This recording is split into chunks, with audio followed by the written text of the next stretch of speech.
méchant, dit le Seigneur, qu'il se détourne de sa conduite et qu'il vive.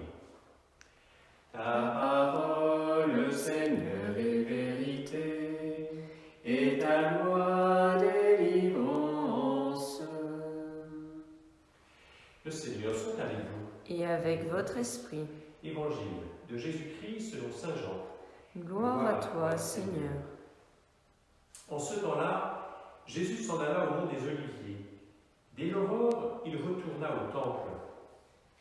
Comme tout le peuple venait à lui, il s'assit et se mit à enseigner. Les scribes et les pharisiens lui amènent une femme qu'on avait prise en situation d'adultère. Ils la mettent au milieu et disent à Jésus, « Maître, cette femme a été surprise en flagrant délit d'adultère. Or, dans la loi, Moïse nous a ordonné de lapider ces femmes-là. Et toi, que dis-tu » Il parlait ainsi pour le mettre à l'épreuve, afin de pouvoir l'accuser. Mais Jésus s'était baissé, et du doigt, il écrivait sur la terre. Comme on persistait à l'interroger, il se redressa et leur dit, « Celui d'entre vous qui est sans péché, qu'il soit le premier à lui jeter une pierre. » Il se baissa de nouveau, et il écrivait sur la terre. Eux, après avoir entendu cela, s'en allaient un par un, en commençant par les plus âgés. Jésus resta seul, avec la femme toujours là, au milieu. Il se redressa et lui demanda, « Femme, où sont-ils donc?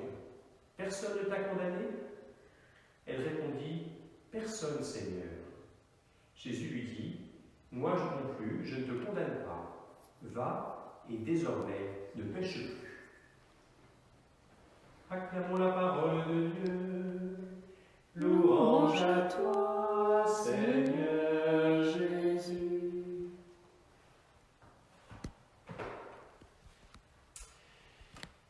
Voilà, deux femmes accusées d'adultère. Et voilà, la deuxième, pour celle de l'Évangile, effectivement, apparemment, il y a vraiment eu acte. Autant pour eh bien, Suzanne, accusée injustement, eh bien, Dieu suscite chez Daniel, eh bien, d'une certaine manière, comme se fait son avocat, alors qu'elle est vraiment accusée injustement. Et à travers sa démonstration, eh bien, il est comme finalement dans la même lignée que le roi Salomon, qui avait reçu cet esprit de sagesse qu'il avait demandé au Seigneur pour gouverner son peuple.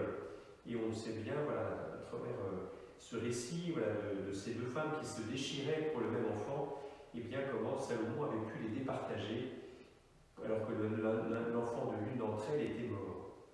Mais là, le point sur lequel je voudrais que l'on s'arrête, c'est davantage sur cette dimension de la conscience. Le Seigneur entendit sa voix, on la conduisait à la mort. Dieu éveilla l'esprit de sainteté chez un tout jeune garçon nommé Daniel, qui se mit à crier d'une voix forte, « Je suis innocent de la mort de cette femme. » Voilà. Et bien d'une certaine manière, à travers ce que le Seigneur dicte voilà, au jeune Daniel, eh bien, il y a comme finalement cette voix de la conscience, cette voix de Dieu qui vient nous parler au plus intime de nous-mêmes et qui vient finalement nous faire réagir quand il y a une situation d'injustice, soit qui nous concerne nous-mêmes, soit peut-être qui peut concerner quelqu'un d'autre.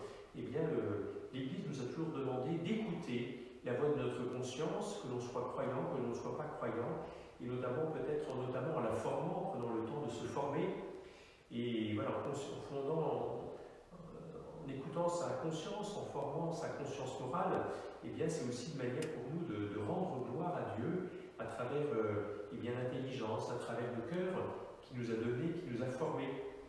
Et à travers ce thème du pardon, eh bien, je vous rappelle la proposition qui est faite de pouvoir recevoir ce pardon s'il revient peut-être justement à notre conscience, s'il revient à notre cœur, un péché grave. Voilà, le rendez-vous c'est mardi de 17h à 19h à l'église sans rendez-vous.